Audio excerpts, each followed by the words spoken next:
Hello प्यारे बच्चों, कैसे हैं आप सब। आप सबका आपके अपने YouTube चैनल लक्ष्य ट्यूटोरियल्स पर मैं नित्यानंद मिश्रा हार्दिक स्वागत करता हूं। आज के वीडियो में हम लोग जो है कक्षा 12 भौतिक विज्ञान के विषय में चर्चा करेंगे। पिछले वीडियो में हमने कक्षा 12 भौतिक विज्ञान में वैद्युत चालन के कुछ टॉपिक्स को डिस्कस किया था, जिन टॉपिक्स में जो हमारा पहला टॉपिक था वो वैद्युत धारा थी, धारा घनत्व था और आपका अनुगमन वेग और वैद्युत धारा में संबंध, गतिशीलता, वैद्युत प्रतिरोध तथा चालकता, वैद्युत चालकता, ओम का नियम, विशिष्ट प्रतिरोध एवं प्रतिरोधकता और विशिष्ट चालकता। और सबसे जो लास्ट टॉपिक था वो विशिष्ट चालकता एवं धारा घनत्व में संबंध था। आज हम लोग वैद्युत ऊर्जा एवं शक्ति और प्रतिरोधों के समायोजन की चर्चा करेंगे। पिछले वीडियोस के लिंक आपको डिस्क्रिप्शन बॉक्स में मिल जाएंगे, आप उसे वहां से इजीली देख सकते हैं। आज का जो पहला टॉपिक है हमारा वो वैद्युत ऊर्जा है। वैद्युत ऊर्जा क्या होती है? वैद्युत ऊर्जा परिपथ में आवेश को संचरित करने में किया गया कार्य। परिपथ में आवेश को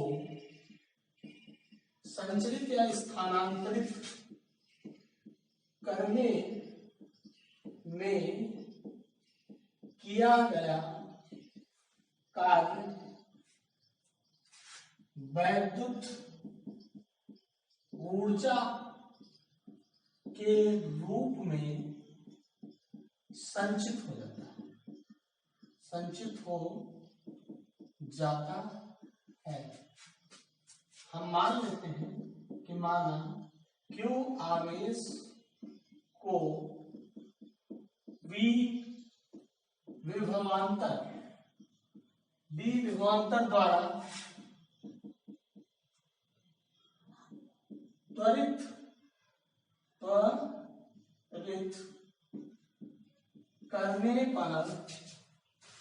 करने में किया गया कार्य W बराबर क्या होता है? VQ होता है। W बराबर क्या होता है? VQ होता है।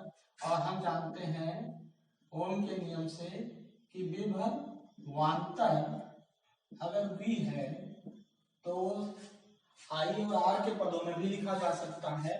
तो यहां से जो W बराबर है आपका और Q बराबर क्या होता है?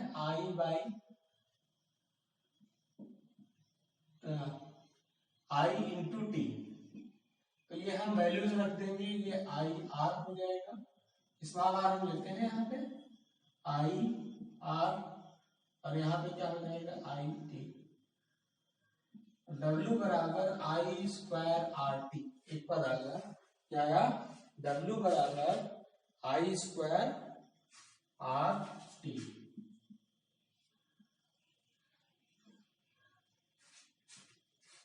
W बराबर आपका आ गया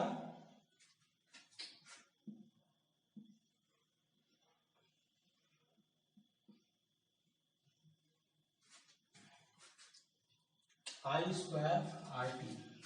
और हम जानते हैं कि R बराबर क्या होता है? V बाई आई। तो W बराबर जो है इसके प्लेस पर रख देंगे वैल्यू, तो वो क्या हो जाएगा आपका W बराबर I के हम I स्क्वायर और इसके प्लेस पर रखना है V by I. V I cancel होके इसके पावर एक टर्म आ गया W बराबर वी आई टी। ठीक है, दूसरा टर्म क्या आया? I square R T. एक और टर्म भी आता है, यहाँ हमने R का मान रखा था, अगले स्टेप में हम क्या करते हैं? I का मान रख देते हैं। W बराबर I बराबर क्या होगा? I बराबर V बाई आर। तो यहाँ पर V upon R whole square, V square upon R square into R into T. ये कट होके इसकी एक पावर कम हो जाएगी, तो W बराबर v² इंटू टी। ये W के टी फैक्टर आ गया आपके सामने। तो W बराबर क्या है, W बराबर एक तो VIT होता है, एक आपका क्या होता है I²RT, और एक क्या होता है V²R/T। ये परिपथ की किया गया कार्य यही ऊर्जा के रूप में संचित हो जाता है, इसी को हम क्या कहते हैं, वैद्युत ऊर्जा कहते हैं।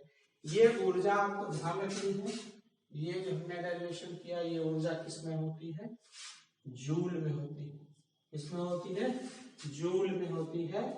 और एक कैलोरी में अगर हमें इसको कन्वर्ट करना है, तो एक कैलोरी बराबर 4.2 जूल होता है।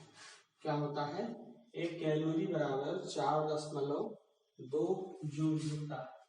अगले टॉपिक में हम वैद्युत शक्ति की बात करेंगे।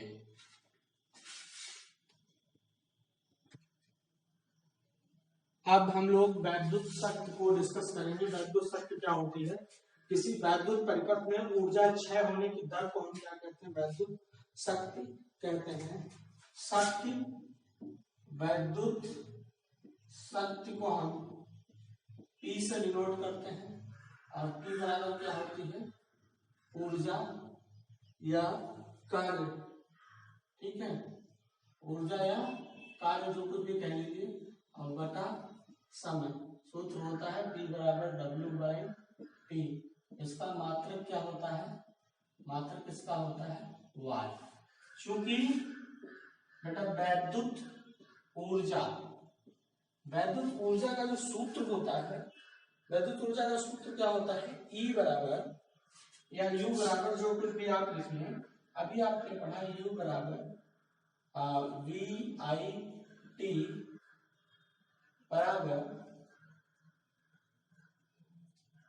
VIT बराबर I²RT बराबर V²T/R। यहाँ पर T का टर्म्स आता है। अब हम शक्ति की बात करते हैं, जब वैद्युत शक्ति, तो चूंकि वैद्युत शक्ति P बराबर W/T होती है, या यहाँ पे जो वैद्युत ऊर्जा W है, कुछ भी समझ लीजिए इसको, तो ये पहला पद VIT/T हो जाएगा, दूसरा पद I²RT/T हो जाएगा, और तीसरा V²T/R/T। सब T से T क्या होंगे, कैंसिल होंगे। पावर में पहला टर्म P बराबर VI आता है, दूसरा I² R आता है, और तीसरा V²T आता है। इस तरीके से पावर के भी क्या हो गए, वो 3 पद आपके आ गए। P बराबर VI, दूसरा I²R, और तीसरा क्या हो गया, V²T हो गया। अब हम लोगों को प्रतिरोधों का समायोजन पढ़ना है। प्रतिरोध क्या होते हैं, दो तरीके से समायोजित किए जाते हैं, एक श्रेणी क्रम होता है, और दूसरा क्या होता है, समांतर क्रम होता है। कक्षा 10 में भी आपने पढ़ा है।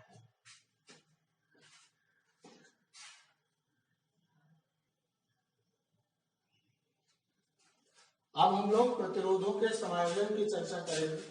प्रतिरोधों का समायोजन यहाँ हम पहले देखते हैं श्रेणी क्रम में। इसको अंग्रेजी में हम क्या कहते हैं, इन सीरीज कहते हैं। श्रेणी क्रम माने सीरीज। क्या होता है सीरीज, जब resistances end to end connect होते हैं, मतलब एक का अंतिम सिरा दूसरे के प्रारंभिक सिरे से, फिर उसका अंतिम, दूसरे के फिर प्रारंभिक सिरे से, फिर उसका अंतिम, अगले वाले के फिर प्रारंभिक सिरे से। तो इस तरीके से जो क्रम बनता है उसको हम क्या कहते हैं, श्रेणी क्रम कहते हैं। हम ये मान लेते हैं कि माना 3 प्रतिरोध R1, R2 व R3 श्रेणी क्रम में जुड़े हैं, जिनका तुल्य प्रतिरोध कैपिटल R है,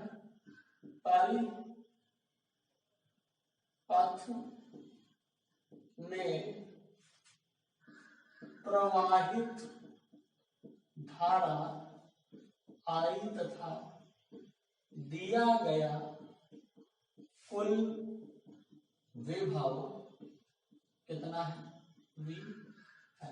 यहां पर देखिए जो चित्र है इसमें V वोल्ट विभव दिया गया, रेजिस्टेंस R1 R2 R3 जो है एंड टू एंड कनेक्टेड, प्रवाहित धारा आई तथा दिया गया विभव क्या है, V है। तो हम देखते हैं कि कुल विभव V बराबर क्या होगा, I इंटू R होगा, जहां इसमें ये जो R है वो परिपथ का जो है वो विभव है तुल्य विभव।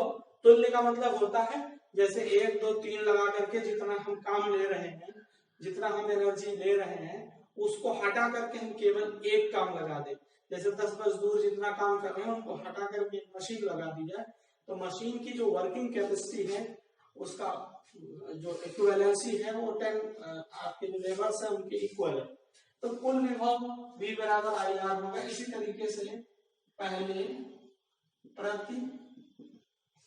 प्रतिरोध के सिरों पर विभव V1 बराबर IR1 होगा और दूसरे प्रतिरोध के सिरों पर विभव V2 बराबर IR2 होगा और तीसरे प्रतिरोध के सिरों पर विभव V3 बराबर IR3 होगा।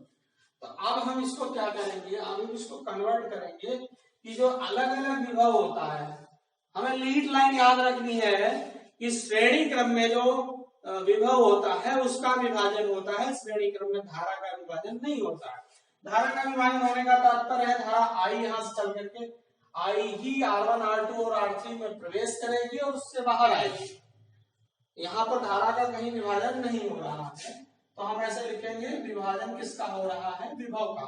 तो कुल विभव V बराबर V1 plus V2 plus V3। हमें याद रखना है कि श्रेणी क्रम में विभव का विभाजन होता है, धारा का विभाजन नहीं होता है। तो वैल्यूज रखेंगे, ये आपका क्या हो गया, V बराबर IR IR1 IR2 IR3, यहाँ I कॉमन ले लिया, R1 R2 R3 IR cancel out, R बराबर R1 plus R2 plus R3। क्या लिखेंगे कि श्रेणी क्रम में तुल्य विभव, श्रेणी क्रम में तुल्य प्रतिरोध अलग अलग प्रतिरोधों के योग के बराबर होता है। ये हम लोगों ने बात कर ली किसकी, श्रेणी क्रम की, सीरीज की। अब अगला जो टॉपिक है वो क्या है, हमारा समांतर क्रम का है।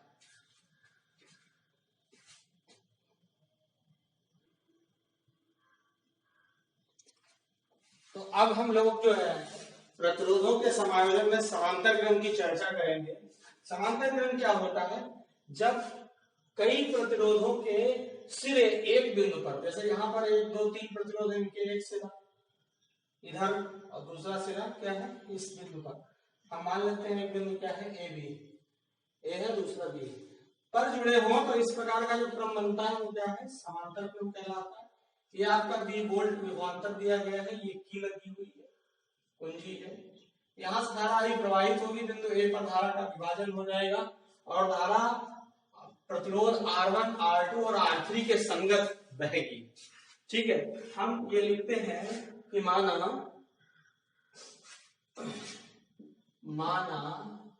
R1 R2 व R3 प्रतिरोध किस क्रम में जुड़े हुए हैं, समांतर क्रम में V वोल्ट विभवांतर की बैटरी से जुड़े हैं। V वोल्ट विभवांतर की क्या है, बैटरी से जुड़े हैं, जिससे परिपथ में कुल धारा I क्या हो रही है, प्रवाहित हो रही है। तो I बराबर क्या हो जाएगा, V बाई R हो जाएगा। ठीक है, प्रवाहित हो रही है यहाँ, तो ये I क्या हो गई, कुल धारा हो गई। I क्या हो गई, कुल धारा I हो गई। V आपको पता है ये कुल विभवांतर है। R यहाँ पर क्या है, R जो है, जहां R परिपथ का तुल्य प्रतिरोध है। श्रेणी क्रम में विभव का विभाजन होता है और जो समांतर क्रम में होता है, इस समांतर क्रम में किसका विभाजन होता है, धारा का विभाजन होता है। इसलिए हमने कुल धारा लिखी है। अब अलग अलग प्रतिरोधों में हम धारा लिखते हैं। क्या लिखेंगे कि पहला प्रतिरोध माने R1 में प्रवाहित धारा I1 बराबर क्या हो जाएगी, V अपान R1। इसी तरीके से दूसरा प्रतिरोध क्या है, दूसरे प्रतिरोध R2 में प्रवाहित धारा I2 बराबर V अपान R2, और तीसरे प्रतिरोध R3 में प्रवाहित धारा I3 बराबर V अपान R3 हो जाएगा। V अपान क्या हो जाएगा, R3। तो यहां हम लिखते हैं कि कुल धारा I बराबर I1 I2 I3, V by R1 V by R2 plus V by R3। Here one V is common, V क्या है, कॉमन है। 1 by R1 plus 1 by R2 plus 1 by R3। This and this cancel out each other. 1 by R is equal to 1 by R1 plus 1 by R2 plus 1 by R3। ये बेटा क्या हो गया, ये आपका तुल्य प्रतिरोध का मान आ गया, सूत्र आ गया। यहां क्या लिखते हैं भाषा में, यदि 3 प्रतिरोध किसमें जुड़े हैं, समांतर क्रम में जुड़े हैं, तो तुल्य प्रतिरोध का व्युत्क्रम, तुल्य प्रतिरोध का व्युत्क्रम जो होता है, अलग अलग प्रतिरोधों के व्युत्क्रमों के योग के बराबर होता है। जो इक्विवेलेंट रेजिस्टेंस है वो इंडिविजुअल रेजिस्टेंसेस के रेसिप्रोकल के सम के क्या होता है, इक्वल होता है ना। ये चीज आपको क्या रखनी है, ध्यान रखनी है कि 1 by R is equals to 1 by R1 plus 1 by R2 plus 1 by R3। इससे पहले के वीडियो में हमने वैद्युत चालन की थ्योरी कंप्लीट की थी, वो लिंक आपको डिस्क्रिप्शन बॉक्स में मिलेगा। 2 वीडियोस में हमने ये चैप्टर आपका कंप्लीट कर दिया है। कौन सा, वैद्युत चालन, बहुत ही इंपॉर्टेंट चैप्टर है। अब आगे हम इसको और प्रोसीड करते जाएंगे, आगे की थ्योरी बढ़ाएंगे। ये वीडियो सेशन आपको कैसा लगा कमेंट बॉक्स में जरूर बताएं। हमारे YouTube चैनल लक्ष्य ट्यूटोरियल्स को सब्सक्राइब करें और इस वीडियो को अधिक से अधिक शेयर करें, जिससे कि ज्यादा से ज्यादा बच्चों का इस महामारी के दौर में जो अध्ययन अध्यापन बाधित है उसमें लाभ मिल सके।